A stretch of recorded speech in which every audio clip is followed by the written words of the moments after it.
Hello and welcome back to the Matrix Green Pill podcast. I'm your host, Hilmarie Hutchison, and today's guest brings together compassion, innovation, and purpose in a way that truly transform how we think about healthcare. Dr. Craig Cook is the CEO of the Brain and Performance Center and a visionary leader whose global career spans healthcare and hospitality across the Middle East, Asia Pacific, the Caribbean, and the US. But what makes Craig's story especially powerful is his personal journey as a father to a nonverbal autistic son, a journey that has shaped his leadership and his mission to make healthcare more human, inclusive, and dignified. Craig, welcome and thank you so much for joining me today. Thanks, Hilmarie. It's a pleasure to be with you. As I mentioned in the intro, your career certainly spans continents and industries. Can you start by telling us a bit about your background and what led you to the UAE? Well, quite honestly, healthcare wasn't a path that I took early on. I started as a professional opera singer many years ago. I then moved to the US, where I worked for Walt Disney Corporation in Orlando, where I was entertaining, singing Aladdin's A Whole New World to kids, 6 shows a day. I figured that wasn't really for me, and my friends were having a lot more fun serving in restaurants, around the pool, so I took a dabble into the hospitality arena, and I really enjoyed it. I finished up a contract and moved back to my hometown, Brisbane, Australia, and started work in a hotel environment. Shortly after then, I found the bright lights of Dubai entertaining and interesting, so I made the move to come to the UAE. So from there, I spent the next, I'm going to say, close on 15, 17 years in hospitality, working my way up through the ranks, running restaurants, bars, operations, and then into running hotels. I worked in the UAE, then I traveled out to Thailand and I did 2 years there. Then I came back to the UAE, then off to Singapore for 2 years, and then back to the UAE again.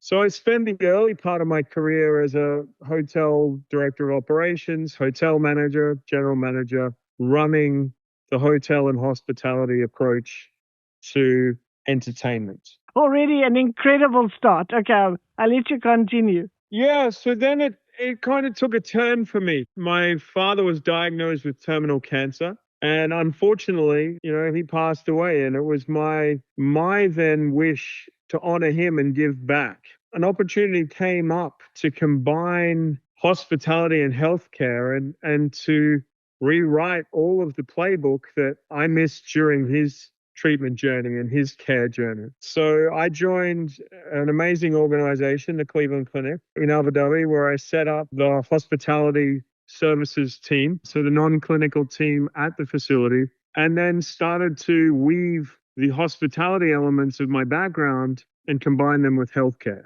Now, fast forward a few more years, I spent, a number of years with them in Abu Dhabi and then joined the international operations team, which, focused on a variety of other countries, be it Saudi Arabia, be it the UK, be it the US.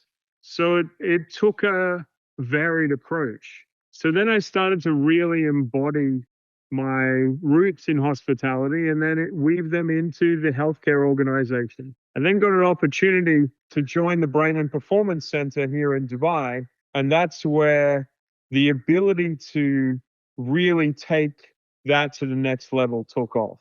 So here at the Brain and Performance Center, we run a very high touch, personalized journey, and probably one of the highest levels of concierge medicine that I've had the opportunity to be a part of. A long-winded answer to your original question, but that's what's led us to where we are here today. Wow, what a fantastic and interesting history that you have, from being an opera singer, Disney singer, all the way to traveling to these various countries. I'm really sorry about your dad. That must have been a tough part of your journey as well.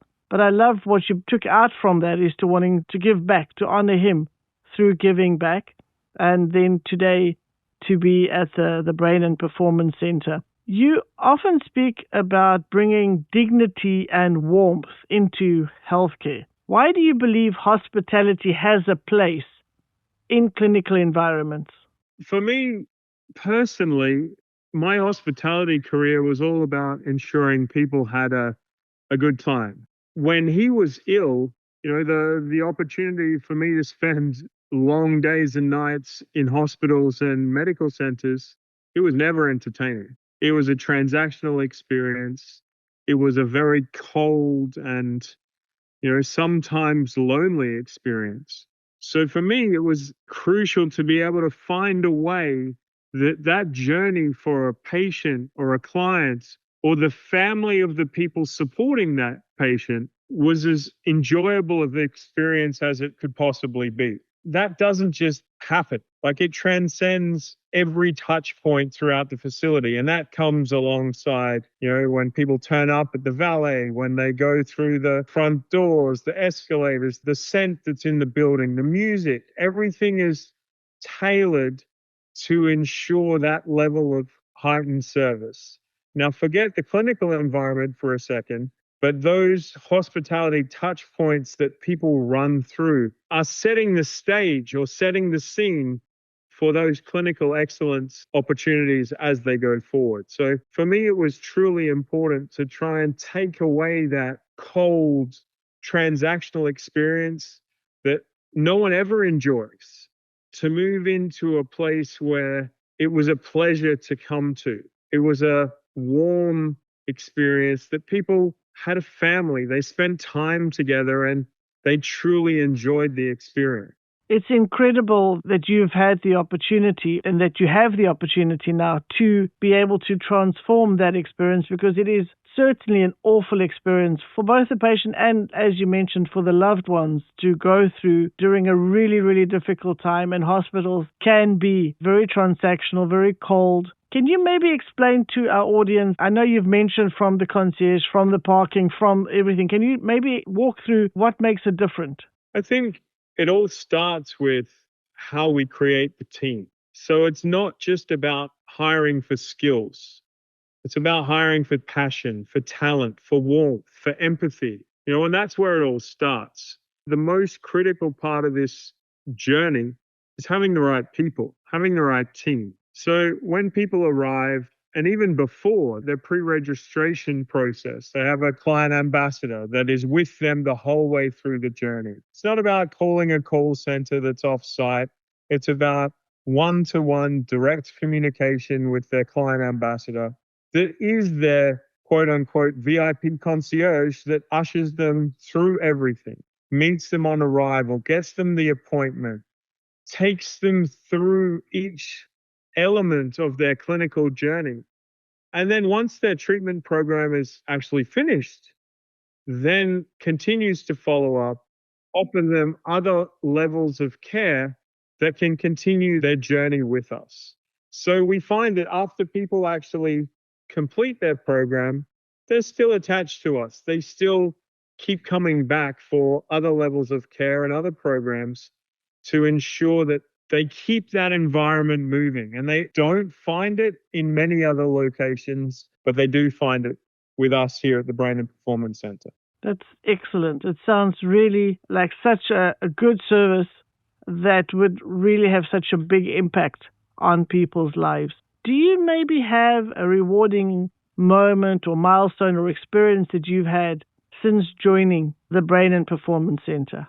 I'll touch on two, if you don't mind. One is with an adult, and one is a very personal journey for me. So we had a client here. He was 104 years old. He has actually completed his program and he has passed. This was quite a while ago, but he was 104 years old. And he came to us as someone who really wanted to continue his life and live the best possible life for as long as he possibly could. Now, I said to him, what's really the reason for you coming here? And he said, honestly, Craig, I've had an amazing life. I could die tomorrow and it wouldn't bother me in the least. But I want to continue my journey so I can have independence. So my wife doesn't have to shower me. I can go to the bathroom by myself. I can feed myself. And that really is a testament to his journey with us. he got the independence, he got the network, he got that warm family environment with us that he was looking for. Because let's say in a concierge medicine environment, it's highly personalized. We take the time to understand the individual. And I think that's one thing that's stuck with me during that journey. The other is personal and very close to home. So not only am I the CEO of the Brain and Performance Center, I'm a father of a child who actually has nonverbal autism, and he's benefited greatly from the program. So Zander, my son, was diagnosed at a very young age. As I've said, I work for the Cleveland Clinic, and I believe that we had the best care in the world for him. Had access to every form of therapy on the planet, and it really didn't do anything for him.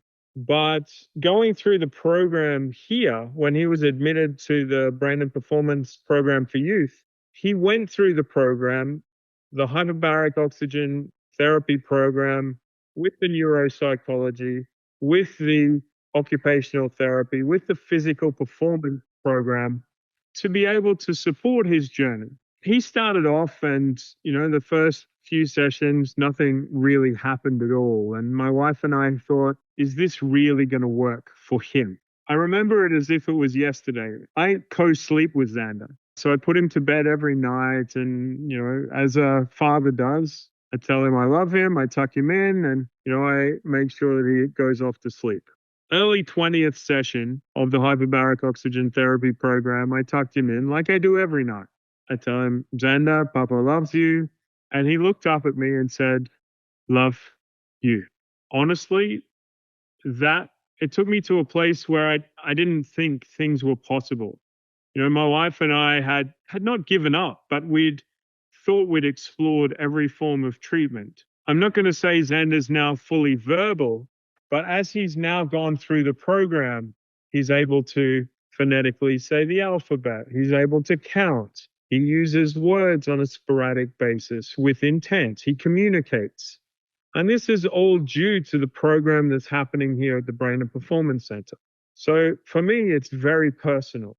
For other parents, it's also very personal. We have children that come here in a wheelchair with cerebral palsy, and very highly documented, and parents are giving testimonials about they complete the program here and their daughter or their son now doesn't need a wheelchair, is using a walker and walking assisted. But how that changes their levels of independence in their life is truly phenomenal. So these are things keep me coming back every day, some personal and some that are made personal by the time that we spend with these families. Thank you so much for sharing both those experiences. My goodness, as you say, for somebody of 104 years to still want his independence, and through what you offer, you're able to give him that for the remainder of his life.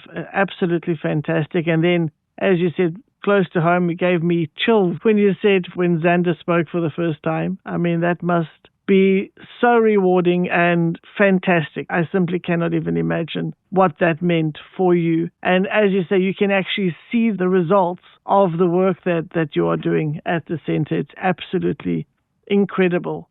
Now, I know that your wish to honor your dad, to give back, was probably bigger than just the center where you're working. In what ways do you hope that your work will influence the broader healthcare system in the UAE and in the region? It's really important that we start to get to a more inclusive, let's say, healthcare dynamic.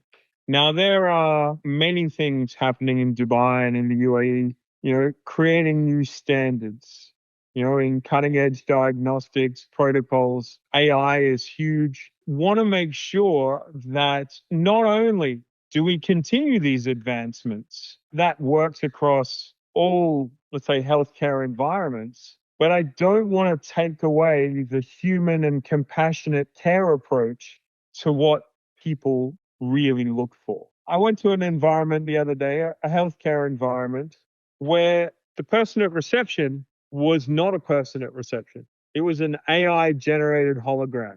Super cool. Really, really cool from a unique and cutting edge standpoint.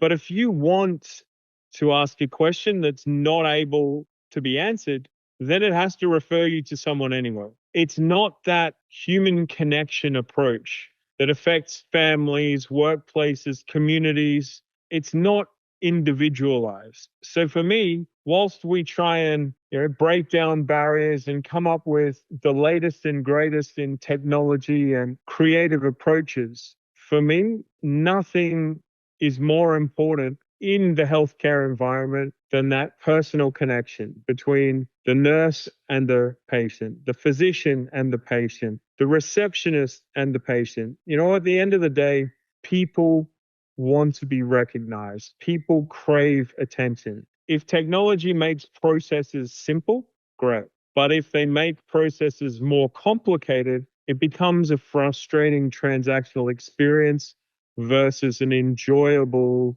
personal connection experience, if you know what I mean.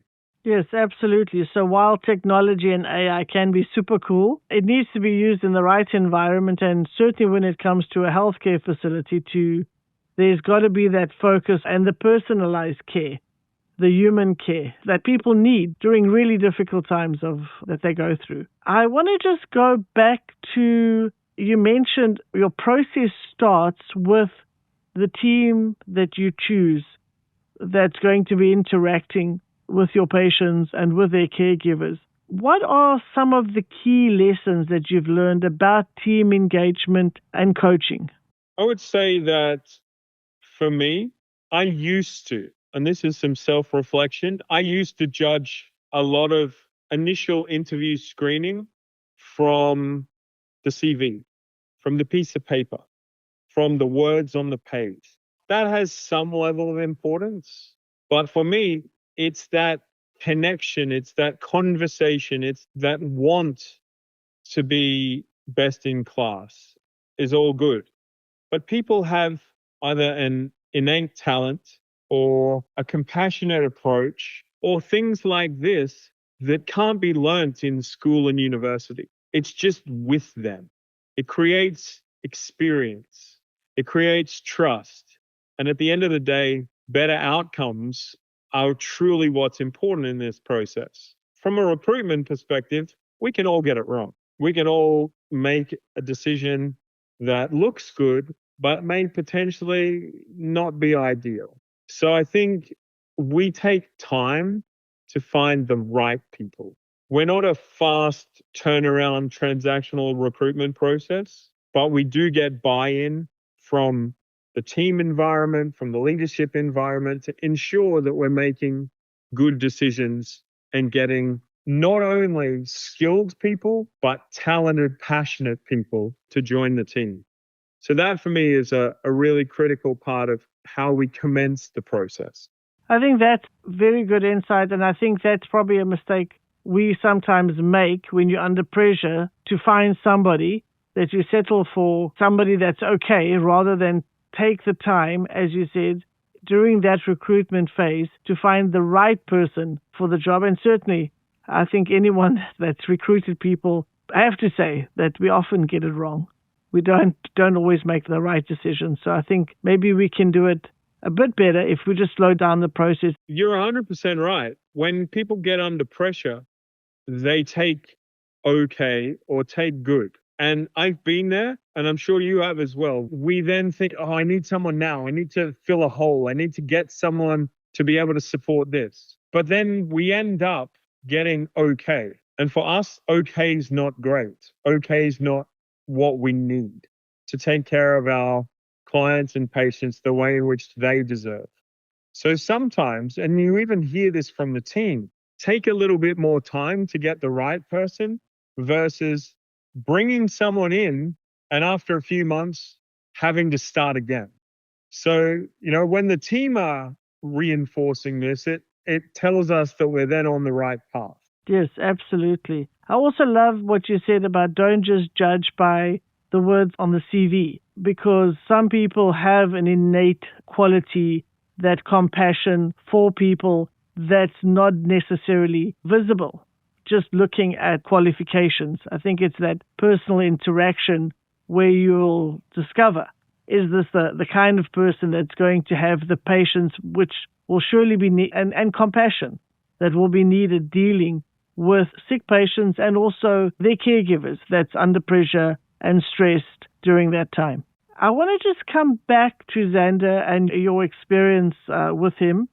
For parents and caregivers navigating autism or other neurological conditions, what advice or message are you able to share with them, or would you like to share with them? I think for me, I have one clear message, and it's you're not alone. Now, when I say that, it comes from a place of acceptance. But for me, it wasn't always that way. I struggled for many, many years to accept the diagnosis that Zander had, to understand how to be the best father, the best husband, the best mentor for him, and to allow him to be the best version of himself. So for me, it's about then throwing away the one-size-fits-all playbook and to really listen and observe. And we were given the gift of 2 ears and 1 mouth for a reason. Sometimes I think that we need to listen twice as much as we speak. But in Zander's case, he's not at a place where he's fully verbal. So listening and observing those cues are critical. But as families go through and navigate the challenges that exist with an autism diagnosis, it's really important to know that you're not alone. Because my wife and I felt for many years that we're on an island. And the more and more people that get diagnosed with autism spectrum disorder, the more and more support groups, the more and more families that are touched by this diagnosis, there's a lot more of us that need this level of support, of care, of knowing that sometimes you just want to say, I need help. So there are places out there that can deliver that sort of support, that necessary shoulder, that necessary care journey, that necessary opportunity to see change and to give independence. And that just comes back to my original statement saying, as a parent, you're not alone anymore. It used to be very much that way. But now when you get to a level of acceptance where you accept the diagnosis for what it is, just know that there are people around that do care, that do understand, that do live this life. And sometimes taking the first step to connect with people like this, or with the Brain and Performance Center that do focus on care and development of children with autism spectrum disorder, gives the opportunity to release some of that built up tension and to be able to truly have someone on your side in your camp that truly gets it with a deep sense of empathy. I love that. That's a brilliant message because, again, that can be a very lonely path. And as you said, you've experienced that yourself. And to know that you're not alone, there are resources, there are places that can provide the necessary support that is needed. And this space is growing. It looks positive and things can only get better. I love that. But also what you said about having 2 ears and 1 mouth. When it comes to those that are in our care, especially parents with children, to throw away the one-size-fits-all solution, listen more, observe more, rather than speaking. So I think that was excellent advice. Thank you for sharing that. Looking ahead, what's your vision for the future of the Brain and Performance Center, and what drives you to keep pushing boundaries? So for us, as we spoke about before, we're really striving to create a new standard in healthcare, combining things like cutting edge diagnostics to really understand the cognitive and social dimensions of neurological conditions. It's really something that we're very focused on, and then we look at things like inclusivity. It's not just a label. It's not just a catchphrase on a website or a CSR initiative. It's really about breaking down barriers. It's about finding ways to help people who truly need care. Now, for us, we're in a private healthcare business. One thing that I always say is, in a transactional experience, healthcare seems like a business. It's run like a business. And don't get me wrong, like people are here to make money and to grow opportunity, sure. But what I will say is this: we've done a partnership with our parent company's foundation called the DP World Foundation, where we're able to give back. We generate funds to be able to support people who truly need care. So, for example, as we've said, autism spectrum disorder is a very personal journey for us. Very recently in April, that was Autism Awareness Month, my wife, Lizelle, she trekked to Everest Base Camp in aid of raising awareness and funding for children who truly need support and care. This is a sacrifice that she took to be able to truly take the next step, to be able to drive further awareness, both through corporate companies, through social media, through other elements that are not typically utilized to have journeys of this type. Many companies put inclusivity on the wall, but they don't truly live it, breathe it, and act upon it. Versus now, with our partnership with the DP World Foundation, we're putting these efforts into action. So it is actually giving back to people. It is actually giving them the opportunity, those who can't afford the treatment, to be able to experience the joys of the further development of their child. Fantastic.